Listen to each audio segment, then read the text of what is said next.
radio programs of its type. It's been on the air since 1967 and brought to you by Apex Bank of Camden. 3 locations in Camden, Big Sandy and Brewston. Today's program after this. For more than 85 years, Apex Bank of Camden has built a tradition of local people serving local people. Although there have been changes over the years, this one thing remains the same. Hometown people that are your friends serving you every day to meet your financial needs. We want to see you grow and prosper. And when you ever have a need, you'll get personal attention right here at home, not in some far-off corporate office. Number 1 in customer service. Apex Bank of Camden, Benton County's best bank, member FDIC, equal housing lender. Good morning, ladies and gentlemen. Welcome to Operation 7570 on this Saturday morning. Sun is trying to shine, still a little bit cool, so don't put up your winter clothing just yet because the temperature is not going to be overly warm this coming week. But first of all, remember to set those clocks the proper way tonight. Spring forward tonight because daylight savings time takes effect at 2 a.m. Of course, before you go to bed, then spring those clocks and watches forward then. This morning on Operation 7570, we have young ladies, young man here in the studios. You know them very well, I think. Not only are they great public servants here in our community, but they're also great friends as well. These are the representatives from the UT-TSU Extension Service of Benton County.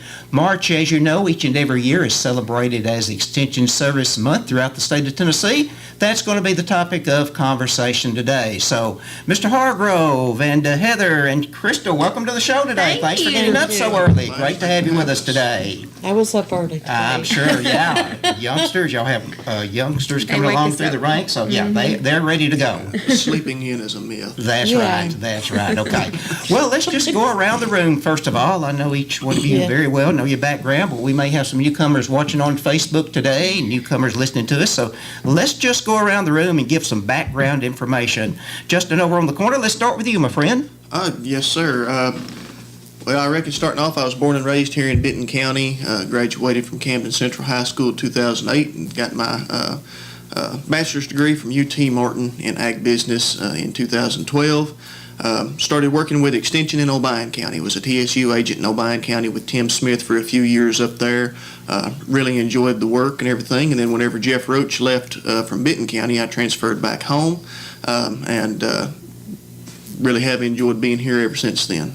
Got a small family farming operation on the south end of the county where we raise beef cattle, and been here now, I guess, about 7 years here in Benton County as an extension agent. Yeah, and the duties in just that short period of time, that 7 years, the duties have changed somewhat for you, haven't they? They have. I started out as a split agent, had 4-H responsibilities and ag responsibilities. I think it was in 2020 those responsibilities changed. No longer had any 4-H responsibility at all, but I was assigned as the Western Region Fisheries Agent. So I've got 31 counties that I assist in managing ponds and fisheries management for in West and Middle Tennessee, as well as still being the primary ag agent here in Benton County. Miss Heather, go next, please. I graduated from UT Martin with a bachelor's in family and consumer science in, the 2000s. I'm a lot older than these guys, but and then I went to work. I did an internship during that time, and I did my internship here in Benton County with Mr. Lumpkin, Miss Jones, Scott Reese, Carol, and Melinda were still there as the Spiffy agents, and then Miss Wanda Stone. And then I went to work in Dixon County. And worked there for about 18 months, and Miss Jill retired and went to work at the vocational school. And in that time frame, I have been here. I've worked with Extension for 22 years. My anniversary is coming up this week, and so it doesn't seem like I've been here that long. But I did get my master's, and I worked through that as well as Justin. We worked and got our master's at work, and so that's hard to do full time and put commitments to that. But I do have a master's from University of Tennessee at Knoxville in ALEC is what it's called now, but it's agriculture, leadership, education, and service. Community service. And so it's been a great opportunity for me to be able to work and do that, and provide me lots of opportunities to use what I'm doing at work. And I know Justin did this too in our class settings, and I think Crystal's working on that right now. Yeah, all right, Crystal, she's still the newbie of the bunch this morning. She's been with you about a year and a half then, doing an outstanding job. But Crystal Floyd, background on yourself, young lady. Thank you. Well, I graduated from Camden Central High School in 2011, and then I went on to UT Martin, and I graduated from UT Martin in 2015 with a bachelor's in health and human performance. And a little bit after that, I ended up working as a health educator with the health department. And once this position became available, I felt like it was my calling to transition and join the world of extension. And so, like you said, I've been here over a year and a half now. November will be 2 years. And I am currently working on my master's in public health through East Tennessee State University. So I'm doing that online and able to use my work experience as well, going through those courses. Has it been a good year at 4-H this year as we get ready to, well, 4-H goes 12 months out of the year, I know that, but with the school kids, been a good year? Absolutely. We have a huge group this year. We have 848 youth enrolled within Benton County in the program, and so I meet with them monthly in clubs during the school year. And then we still have, stuff going on throughout the summer that we'll be offering as well.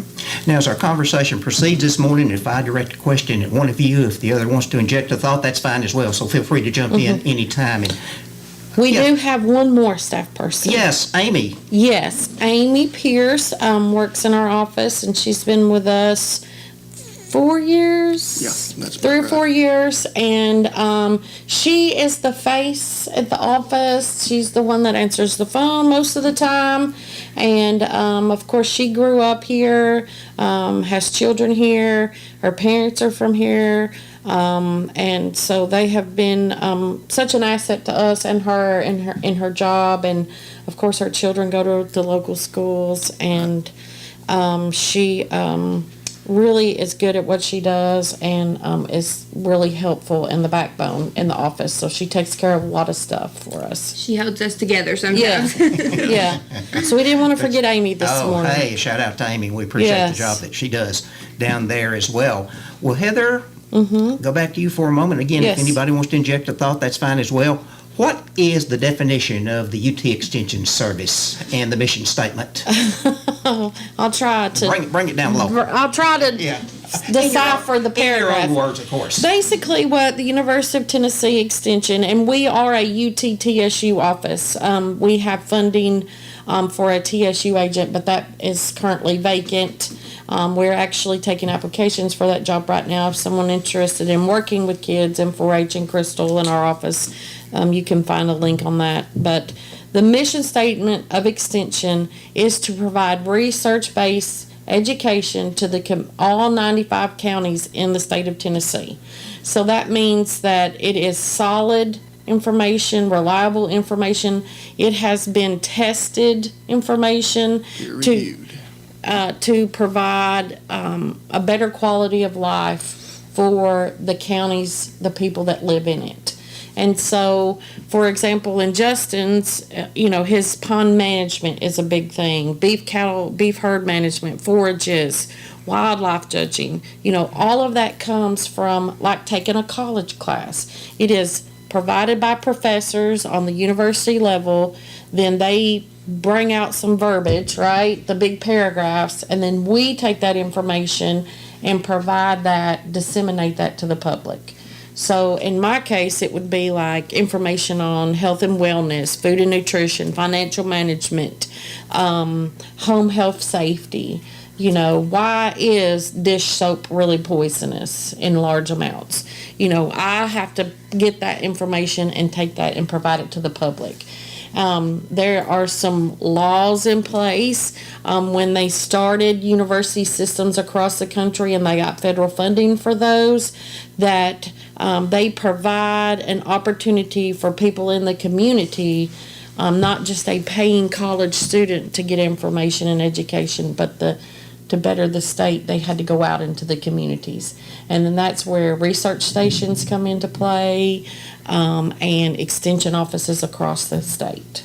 Well, I've said this before when y'all have been in our studios before and talking about different aspects of UT-TSU Extension. And Justin, I think in some way or another, everybody's affected by the work of a UT-TSU Extension Service. They may not know it, but I think they're Oh, yeah. affected. Yes, sir. I would tend to agree with that. Granted, I'm from an agricultural background, and I know there was a bumper sticker one time that said, "If you eat, you're involved in agriculture." Oh, yes. And there's a lot of truth to that. Well, the same thing goes with extension. We're all touched by the programs that are offered through extension in one way or another. We have impact on agriculture. We have impact on youth development across various ages, and then also the consumer science aspect of it. Really and truly, there's something within the extension program. Really, we've got programs for everyone at all stages of life, and we really try to tout that, and we pride ourselves on that as well. I might just go ahead and ask you right now, the state of farming, the state of agriculture in Benton County here in March, this day in March in 2023, what is the state of agriculture right now in our local community? Got it. That's like asking the State of the Union address. I'll try to keep it short and concise. This is his favorite topic, by the way. Yes, I do love agriculture. Right now, the state of agriculture, there's a great deal of opportunity out there, but there's also a great deal of uncertainty. We had a master beef meeting this past Saturday, and we had Tori Marshall, which is one of our farm manage agents, that came out and gave a economic outlook and economic forecast for what we can kind of expect coming down the pipe. I kind of agree with her on what she was saying. Really, it goes just back to our economy at large.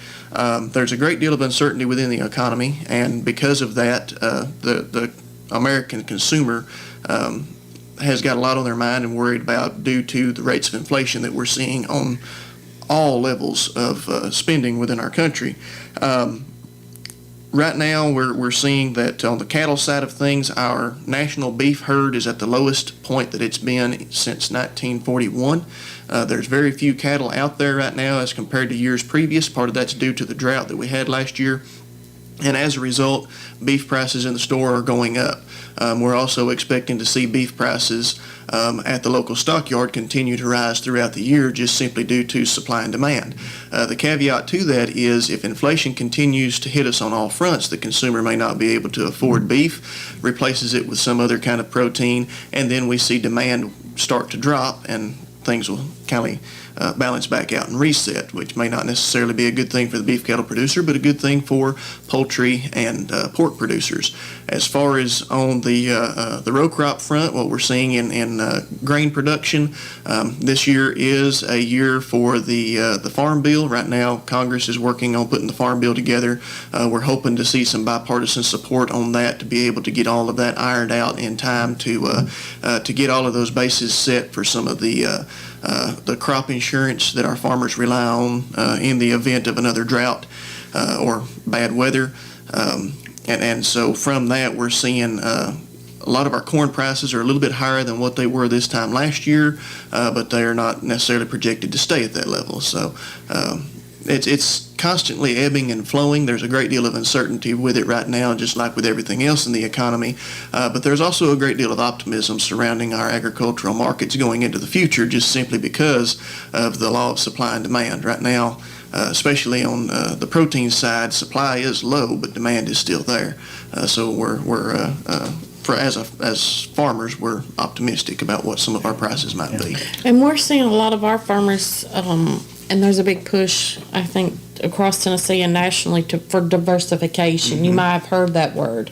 And so now a farmer may not just have beef cattle they take to the sale barn. For example, Right. Justin's farm family, they have freezer beef, so you can purchase a cow directly from them, and then they get the dollars, so they kind of, there's lots of things, bees and honey right. and vegetable production. They're adding different things into what they're already doing to solidify their It goes back to the financials. concept of shopping local. The same Yes. thing goes with our agricultural commodities. Anytime that you can shop local The money and stays exchange here. that money with someone here locally, that money stays within your local economy and it turns over time and time again. The other thing that we're seeing on the ag front, last year we had quite a bit of concerns with some of our import markets, fertilizer, ag chemicals, things of that nature. A lot of that stuff's produced in Russia or in China, and as a result of the Russia-Ukraine war, we were seeing some pretty hard times in getting a hold of the fertilizer and agricultural inputs that we were needing to get our crops in. Thankfully, a little bit of that pressure has been relieved. We're not seeing quite as high prices on inputs this year as what we saw last year. There are some efforts here stateside to try and get some of that ironed out so that we can have some of our agricultural supply chain homegrown, and I'm hoping to see that continue to evolve and improve going into the future so that we can be a little bit less reliant on some of those imports for our inputs. Yeah. Crystal, how much of an influence has Justin and Heather been to you since you've been part of 4-H and the Extension Service here the past year and a half? I aggravate them all the time. I tell them, like, I aggravate you all the time. But no, they have been a great influence. Justin and I partner together to teach wildlife judging for the youth in the county, where they come in and they learn different types of wildlife habitats, and then they go and compete on those in the spring. So that's a partnership that we have together, and he also helps me tremendously with the chick chain and the hog show and getting all that together for the fair as well. And Heather, she's just a great support, and anything that I need, she's there for me and trying to help me along the way to be successful. Shameless plug for wildlife judging. Oh, we're looking for This is near and dear to my heart.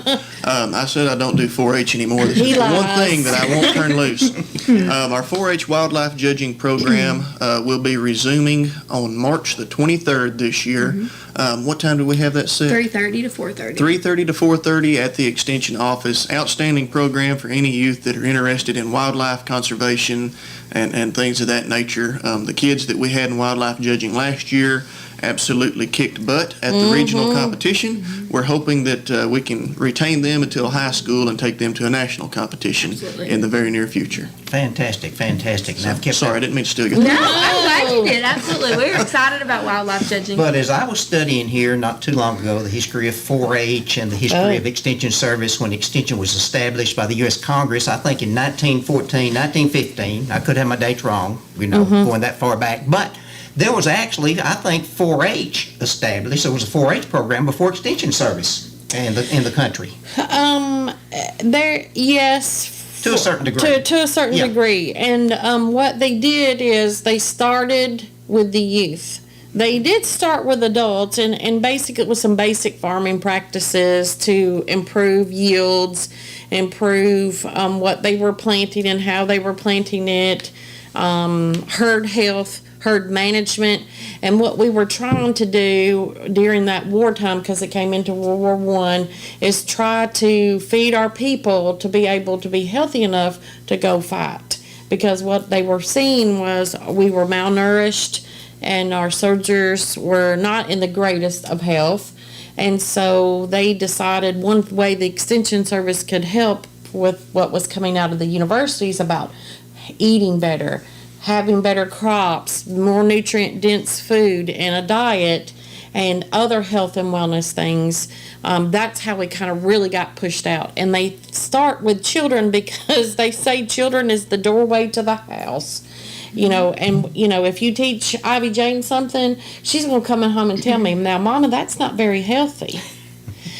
So I apologize to all these parents that I've been doing this to for all these years, because she comes home and tells me, now, we don't need to be doing that. We need to go out and walk tonight instead of watch TV. So, that's really where we started. Corn clubs for boys, canning clubs for girls. So we taught boys to grow a great acre of corn, and then we taught the young ladies to preserve that in the best way to feed their family. And then it kind of grew from there. They would call the canning clubs tomato clubs because the tomatoes were really easy to get and can at that time. And I bring the history up because Yes. Chris and I talked about this months and months ago yes, then, yes. because I think as we go back into history then, one of the first persons sworn into 4-H in the state of Tennessee. Maybe the first person is, I think there may be a little discrepancy there, but we're going to claim her anyway. But the first 4-H person sworn into the state of Tennessee into 4-H came from right here in Benton County, a relative of yours. Absolutely, Miss Murdy Harden. Yes, she is a distant cousin of my great grandmother. I believe is how far it went back, but. She was from the Birdsong community, Chalk Level. She was a member of the Chalk Level Canning Club, and we have a excerpt of her accomplishments in the 4-H book. Actually, she takes up 4 pages from her experiences, and she later became an extension assistant. Women were not allowed to be extension agents well up into the 50s and 60s, so. We were happy to have that accomplishment here. And she used her earnings to buy more things, provide better health and wellness for her family and her community. And she really was the embodiment of what 4-H was in extension at that time. She did, and from what Crystal told me, and I've done a little research about her through UT Archive, Yes. Extension Archive. I mean, hey, she did some traveling. I mean, she went to a lot of shows and Yes. exhibitions by train, I guess. She won a stove. She won a stove. She won ducks. She won a Jersey cow. And from that cow, she created her family a herd of Jersey cows. So she was a big deal. And she had a cute little, I'm sure she sold it herself, 4-H a uniform. And she went across the country telling about what Extension does and her project work. Y'all would have been good chaperones to her back Oh, in the I'm day. sure. You know? We would have. We've carried a lot of kids a lot of places. People don't understand that we take them from the classroom all the way to a national contest. I mean, since in my career, I have someone working in aerospace engineering. I have someone working at Le Bonheur in St. Jude's in the laboratories. I have ones that are teachers, and I have extension agents, and then I have police officers. So we touch these kids and their families in ways people have no idea. And we've taken kids to national meetings. We've had one to go to Puerto Rico and all kinds of things just because of their work. Yeah, and I've talked with you in the past about this, Crystal, some, Yeah. the kids, and some kids, I think we had a young lady, a few years ago, met former President Carter, as a matter of fact. Yes, and that would have been Riley Walker, and she is currently she's fixing to graduate college and things, and we tried to get her to come into Extension, but she's going to do speech pathology,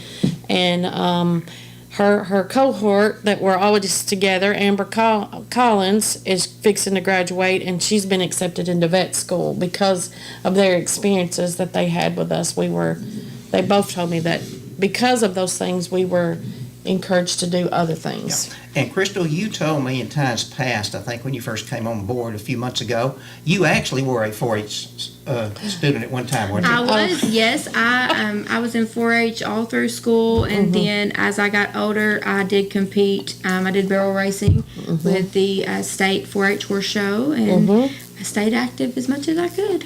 How has that helped you as you now are an agent? Well, I'm able to look at it and see, what made me want to be active and what kept me involved. And, sometimes you just have to get on their level and want to, get them to see the brighter side of what we can offer and how, in the future they can succeed by staying involved in 4-H. And just in your short time, in this year and a half, I'm sure it's very rewarding to see your kids, and I refer to them as kids, the 4-Hers that you deal with and all of y'all deal with as well, just to see how much improvement, how much they learn in this short period of time. Absolutely. Just hearing families call me and say, my kid learned how to write a check the other day, you taught them that in class, or, so-and-so came home super excited about wildlife judging, or 4-H camp. 4-H camp, they've never stayed away from home, and here they are going to 4-H camp, and they come home and now they're ready to go back another year. Or I had a kid, who absolutely was ready to go home day one of 4-H camp, but by the end of camp, after working with this youth and, showing them how they can get outside their box and, enjoy the things of camp, that kid's going back again this year. Well, you mentioned a topic right there, and I might get Justin and Heather's comments on this, how to write a check, things like this. Are we teaching the kids now more and more what to expect after they leave school, what to what they can expect in the adult world and be prepared for those type activities. Life skills. Life Yes. skills, yeah. yes. So we have an On My Own curriculum program that we offer in the school for 8th graders in Benton County, and it's where they get to learn, what a lifestyle is about, what to expect in the future, how their career choice can affect their lifestyle in the future, and they get to pretty much paint a lifestyle that they imagine, and then we give them a scenario with a job based off of their personality test that they take, and then at the end of the program they get to go through a simulation. So we partner with local community partners where they come in and they help us set up, and these kids get to live a life with a salary and a job that they're given and a scenario. So they may have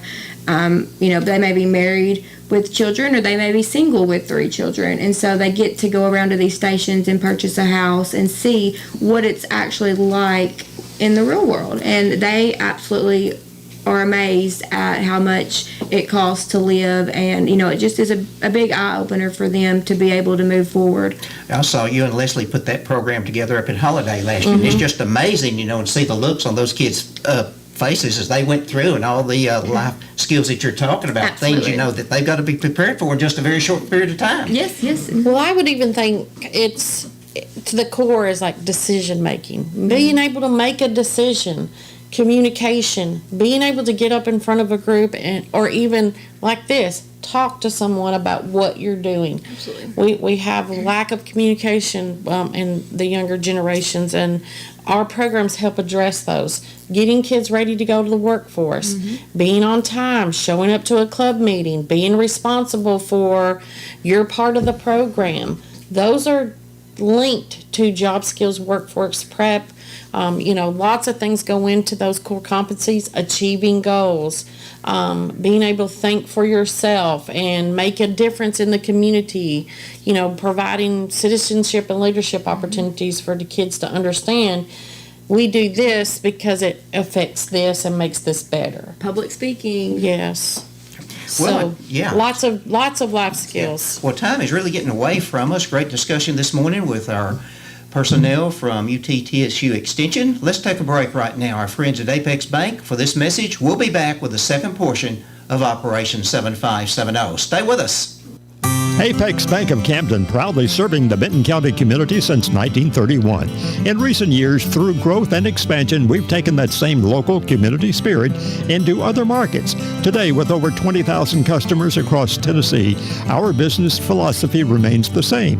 Local people making local decisions, serving our friends and customers, and investing in the communities that we serve. Here for you yesterday, today, and tomorrow. Apex Bank of Camden, member FDIC, equal housing lender.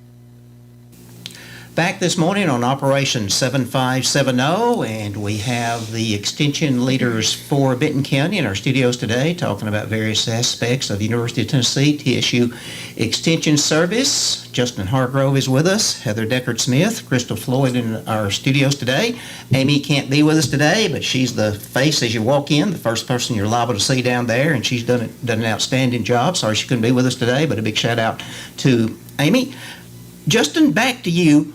As you were growing up in your family, learning agriculture skills, was it just a gimme that you were going to be involved with some sort of career as in agriculture? Growing up, I was torn in 2 different directions. It was either agriculture or wildlife management. And so I've kind of found a way to combine the 2. And I say wildlife management. Whenever I was growing up, Jimmy Lumpkin, of course, was our extension agent at the time, and I thought Jimmy hung the moon. And he was also our 4-H wildlife judging coach. And so wildlife judging really is kind of what hooked me into 4-H. It was what kept me active, involved, and engaged. And I just always enjoyed studying that conservation mindset, and figured out by the time I was almost out of high school, I figured out, if I become an extension agent, I can focus on wildlife and agriculture, the 2 things that keep me going. And so here I am today, I guess, So that's kind of where that came in. As far as farming goes, it was always a given that I was going to be raising beef cattle and interested in that. But from a career standpoint, Jimmy Lumpkin had quite a bit to do with it. Has the technology is always changing, but has that helped you in your job today? Or, are you just somewhat like I am, just overwhelmed with things? I get overwhelmed with it. The thing of it is technology. The technology that we're using this year is different from the technology we used last Yeah. year. Farming today, it's you can't compare it to farming 5 years ago, much less 20 years ago or 50 years ago, because it's constantly growing, evolving, and changing. And I think that has been beneficial to agriculture as a whole. We've got some folks that are early adopters and that are innovative and stay with it, and then we have some that still farm the way that they did 50 years ago. And I mean, that's their prerogative, then that's all right too. But it's interesting just to see the change and the evolution of agriculture on a yearly basis. Right now, we've got farmers out there that are using drone technology to go through and assess some of their crops and their fields to see what weeds are growing where and where they've got poor spots in their fields. Precision agriculture is constantly changing the landscape. And then on the livestock side of things, we've got advancements such as artificial insemination, embryo transfer, and it's just from a genetic standpoint and reproductive standpoint, the technology that we're using is just absolutely incredible. As they say, I've often heard and believe that it's quite true. The tractors that we have now can pretty well drive themselves. You just turn them around at the end of the row. Our farmers are using more technology on a daily basis in their tractor than what they used to land a space shuttle on the moon in 1969. And that's just going to continue to grow and evolve. And so I think that something that we miss a lot of times is encouraging youth. If they're interested in technology, It's the place to be. there's no better place to be than agriculture, because we rely on that technology both from a mechanical standpoint, a genetic standpoint, and just a production standpoint to get those crops in and to feed the world. Now, is TSU Extension from UTIA up in Knoxville, are they going to be involved with any way? I know the whole UT system is, but with what's happening down in Haywood County with the Blue Oval, is that going to have an yes. impact? That's going to have an Yes. impact on Extension as we go forward. It then. absolutely will. Yes. We already have seen in those counties from a family and consumer science perspective, we have people looking for affordable housing. My coworker in that county said 500 new units went up in 6 months for people to come in and live here. They want that those people will tap into Extension in some way. They may not know we're Extension, they say that we're the best kept secret, but if they have questions, if the power goes out, and what do I do with my food in my refrigerator, my freezer, how long will it last? We're the people that you look for that information. I've sold my hay field. Did I get a good value out of that? What can I do now? How can I be in agriculture in this way or another way with that money, or reinvest that into my farm that I have left? We have new kids that are coming into these communities to get to experience, rural America and what offers we have for that. But it also, there's new monies coming in, new cultures coming in with that, new education levels, new jobs for people, and all of those can touch Extension, or we can touch them in some way. And the other thing that we're seeing too is with the coming of the Blue Oval City, we're losing farmland at a very high rate down there. Urban sprawl, we're seeing a lot more houses being put up, and Fast. The land that is not being developed right away, rent prices are going up on it dramatically, and so that's where Extension comes in and helping these farmers that are down there in balancing those budgets, making sure that their dollar is going where it needs to, just assisting them in financial farm management, working on business plans, and then figuring out how to get a crop in there to get the best yield at an economic level. Yeah. And so there's a lot of different ways that's affecting our farmers and Extension And as it's all well. about, housing, that sort of thing, the land they're taking up, for the Blue Oval, Yes. taking up some valuable. Critical. It's I a great thought about thing, that. Yeah. but Yeah, it's sure. really There's changes Sure. and it really makes things repercussions. difficult for our farmers down there as well. Well, another thing is they partner with UT Martin. They've partnered with to get educational classes in there to provide the type of workforce they're going to need. They have actually partnered with the University of Tennessee as a whole to do some work at the Lone Oaks camp in Hardeman County, some things like that.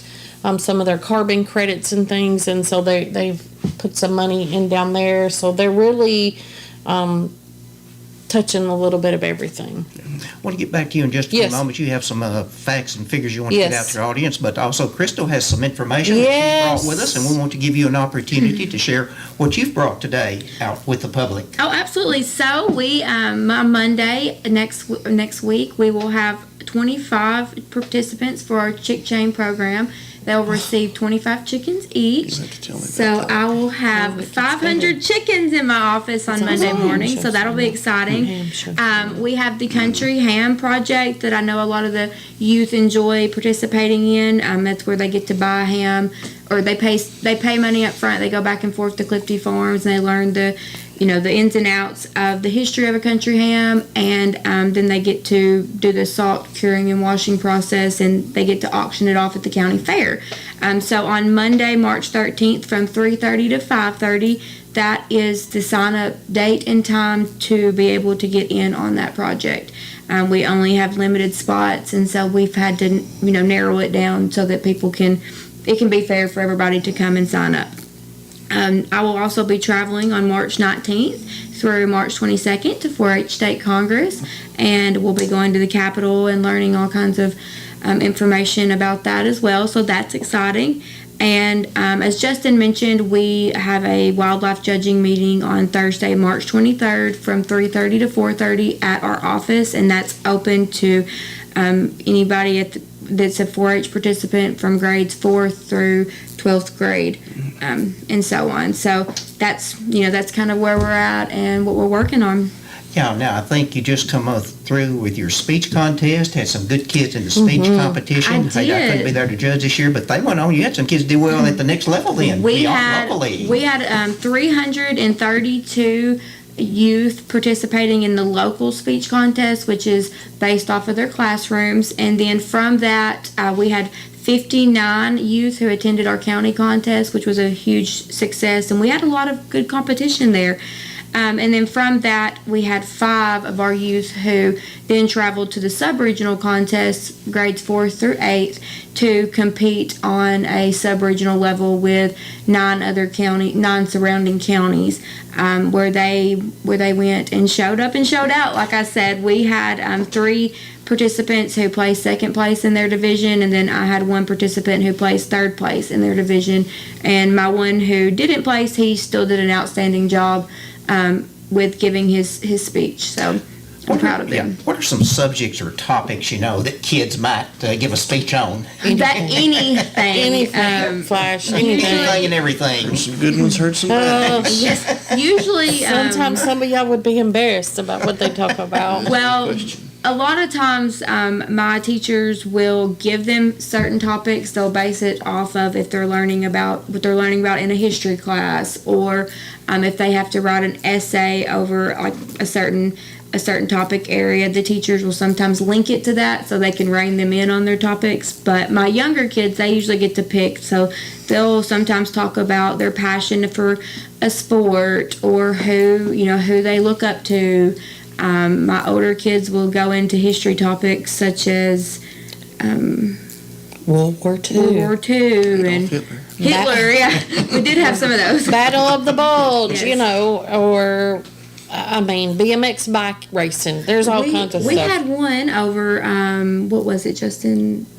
Anxiety. Anxiety. It was an outstanding speech this year, and she went into the ins and outs of being diagnosed with anxiety and how it can affect you in your everyday life. And it was Yeah. it was awesome. Yeah. So they really learn a lot from writing to presenting their speeches. Yeah, I remember one 3 or 4 years ago, and I'm sure it's before the pandemic, and because the young lady, I think she's in high school now, maybe getting close to graduation, but she did POW. Yes. And after her speech, I told her about Mr. Ralph Rogers, and she did not know That we had one, Yeah, she yeah. did not know that, and just seemed totally, amazed at that information.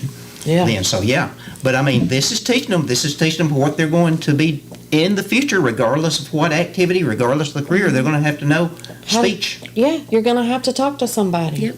And some of them really don't like it at first, but once they go through it and they see, hey, I can do this, they really turn around and like to participate the next year. So it's really a learning curve for them and helps them, get past that fear of speaking in front of the public. Absolutely. Heather, you have some information I there have you want to lots of- present? Yeah. I have lots of information, but I don't think people realize our contacts and how many people we really reach. We reached, with all the information we push out digitally and mass outreach, and we're so thankful for you and this station and what y'all provide for us. When we have information, y'all always say, yeah, come on, or let's get that out. Same thing with the newspaper. We had over 355,000 contacts in our reporting, just general things, not the little here, there, everywhere. So, that is a lot of people that we reach with information. We come in direct contact last year with over 14,000 people. How many people do we have in this county? 16,000.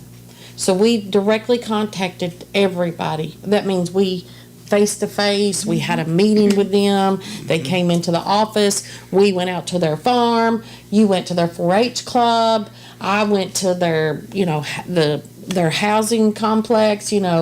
We directly contacted around 16,000 people last year. We had a class in our, at our office. We have classes in our office. We would really like to have a little bit better configured space, but Justin had a Master Beef class the other day that because he couldn't have it at the office, he had to have it at someone's farm. And not that that's not a great thing, but some of that learning could have started here and then drove out there. Absolutely. I'm already Yeah. a little bit nervous. We've got, this year is a pesticide recertification year. Yes. And so we've got private applicator training, which is a mandatory training for farmers that utilize pesticides of any kind.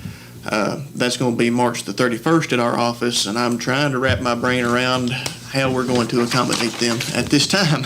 Well, Because there'll be yeah. several. So, we do the best we can with what we got, but we come in contact with a lot of people.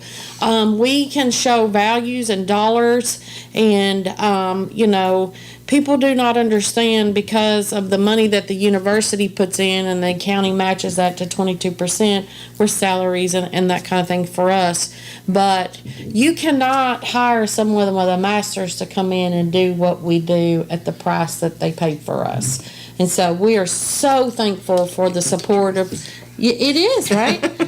For the support we have gotten from this county, our commissioners, our government, all through the years. It just is a testament to they value what we do and what we provide to the community. And, our staff does get involved in the community. We do other things. We have our own passions and our own interests that we provide volunteer times that, right now I'm coaching my daughter's softball team. Justin has volunteer time with the wildlife kids. He doesn't have to do that because it's not in his realm anymore. But he goes and makes sure they get to go duck banding, or takes the shock boat out and they do a cleanup along the river. Crystal's doing things in the community, not only for people to see us and know what we do, but to learn that we care about this county too. We love We love it. Sure, We love where we are, or we wouldn't be here. Absolutely. And it's very important that we pass that on to other people and encourage others to give back to their community. It's very important. Absolutely. Prevention, the Prevention Coalition, Oh, things yes. like that. Fair, of Oh, course, gosh, big part yeah. with the fair, and all these organizations. Schools, Yeah, we, sure. FFA. yeah. That's what today's activity is. Yeah, that's where Justin's headed off to do a big presentation outside of the county, because of the work he does. But, we got stuff going on all the time, and we want other people to learn. If you don't have something to do, you come to the extension office. We can get you to the place that would be a best fit for you. And I know you have a presence, you all have a presence up on Facebook, always Oh, keeping yeah. up with We're going to activities on share today, Facebook. so be Yeah. watching. Okay. And we get a lot of interest from our Facebook, from the newspaper and radio. Well, me and Justin just had a Gardening for Health workshop. Some of it was our usual word of mouth. Hey, we got this coming up. I know you'll like it. Come. And then we had some people that have been out of touch with Extension and not in our program, but came back because they seen that it was us teaching and they wanted to come. And then we had a brand new person come that we were like, oh, we're so glad you're here. Where do you live? How'd you get here? What are you doing? What can we help you with? And so that's that. And she seen it on Facebook, you know. Will you be doing here as Extension Service Month, it is the month of March, will you be doing at some point an open house? We are really stretched thin right now, but we've tried to throw a date out with us, and we're not all going to be there. I understand. So it may be, I understand. and But you know, can always get a good cup of coffee there. It may Oh. be, Yeah, All the regardless. time. we yeah. always. I make sure that we do not run out of coffee. I Yeah. do my very level best to Yeah. make sure we stay caffeinated. And if you want to come by and chat, call and make an appointment, just come by and see what we're doing. We have a lot of people. We're really busy right now. We're selling suckers and soil test and master beef, signing up for classes like Dining with Diabetes and things that we got going on. But, come by and chat with us, and we would love to, help you in some way in our community. Well, let's go around the room. I know Justin has another assignment. He's got Yeah. to get off to Martin. And let's just go around, have a closing word from you three fine folks here today. Justin, start us out. I reckon I'm going to mostly just put in a plug and a pitch for some of our upcoming events. March the 31st is going to be our pesticide applicator recertification course. We're going to have that at the Extension office starting at 7:30 that morning. This year, every 3 years, they have to get recertified, and there have been some changes this year, so I would encourage anybody that needs to get to recertification, come by on that day. March the 29th, we have got a fisheries field day with Humphreys and Dixon County. It's going to be on Highway 70. You can get with me if you're interested in that. We'll be studying pond management for bass, bluegill, and red ear sunfish. We'll be using the shock boat that day, talking about weed management. It'll all be hands-on. Folks will be able to get in the shock boat and go around the pond and scoop fish with me. It's and a we'll lot talk of about, fun. It's I get paid to go fishing. It's hard to fuss about that. Without a fishing pole. Oh, man. Wow. Yeah, Yeah. it's Our a youth good really time. loved it too. Yeah. Crystal had mentioned the wildlife judging practices resuming on March the 23rd. Once we get an idea of what dates will be good for all of our participants, then we'll have those reoccurring weekly or bi-weekly. And then right now is a fine time for considering gardening as well as fisheries management. If you've got any questions on testing. that, soil testing, pasture management. I always get lots of questions about those yellow flowers that pop up in May in people's pastures. It's hairy buttercup. It's there. It's been growing since November. Last fall. Right now is the time to spray it. If you spray it whenever it gets yellow, you're wasting your money and your time. So Yeah. throwing a plug for that. But that's the main things that we've got going on right now. And it's always interesting, and this time of year in particular. Yeah. Okay. Miss Heather. Oh my, I have lots of things going on. I guess because I've been here a little bit longer, I'm serving on some regional state committees. I'm working with some mentoring and education of other county directors. So I've got some classes where I'll be out of the county in the coming this month and next month, and as an appointment for that. But I've got Dining with Diabetes coming up in April. Eat Well, Feel Well's coming on. I've just finished up a class with Wesley Housing. That's been fun. I've got a program called Time to Talk, and I'll be offering that. So be looking at it. It's a way to talk to your healthcare provider to make the most out of your visit, to make your dollar stretch further when you go to those appointments. And so that's a grant that came out of Knoxville to educate people on that. So I'm going to be doing that, and just all the other things that we have going on. I'll be helping Crystal with some things. We've got Sage.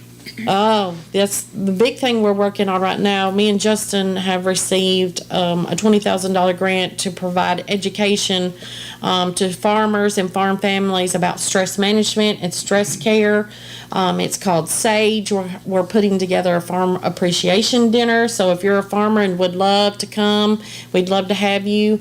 We're working with Farm Bureau, United Co-op, USDA offices, and we're going to be having a nice dinner for our farm families and some education, right? And then some fun as Yep, well. Absolutely. Yeah. So be looking for that. Century Farm Workshop at the end of the month if you're interested in applying for the Century Farm program. Absolutely. Crystal, go ahead. Alrighty, well, we have some upcoming events. Heather and I will be working with the Benton County Prevention Coalition for the kids' yoga at the beach event again in May. We hope to make that a little bit bigger this year. We had do high school too. Yes, we are doing yoga at the high school as well with the health science class. We'll go in and do some things to help them, lower their stress level right before testing and stuff. So Miss Courtney Vance was gracious enough to offer us into her class and to host that. So we're excited about that. We're full force about to start with fair planning. Our Benton County Fair is July 31st through August 5th this year. Early this year. Early. Yes, it's early, but it'll be great. We're so excited. We're working on a theme now.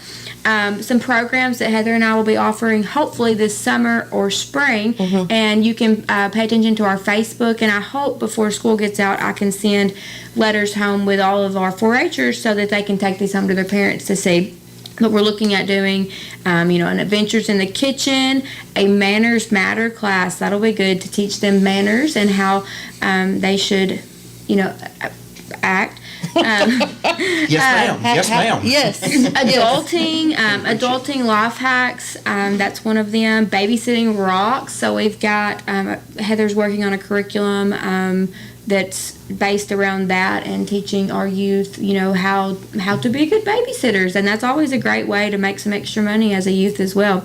I appreciate my youth babysitters for sure. Certainly something that there's a shortage of. Yes, we all three know that it's hard to find a good babysitter. Absolutely. So that's one thing we're hoping to be able to offer. Training them up. I'm proud to be an American. We're looking at where the youth can learn about citizenship, leadership. They can see the ins and outs of the courthouse, the election commission, voting, and much more. So that'll, we hope to be able to provide that this summer.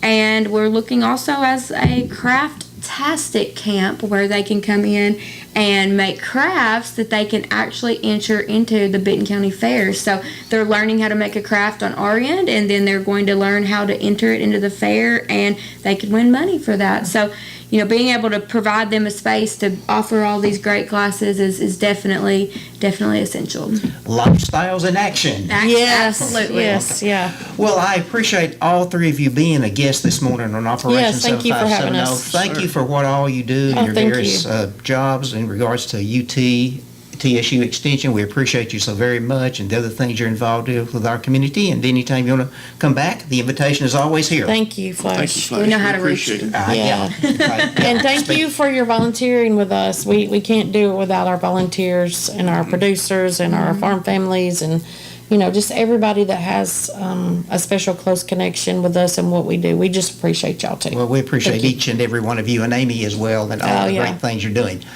And we appreciate Luke in the other studios this morning on Operation He's doing a fine 7570. job in He there. is, yeah. Shout out to Luke Crutchfield. A shout out to our sponsor, Apex Bank. Thank you, our radio audience, for being with us today. Thanks for watching on Facebook. Have a great weekend. We'll see you next Saturday morning. Bye-bye. For more than 85 years, Apex Bank of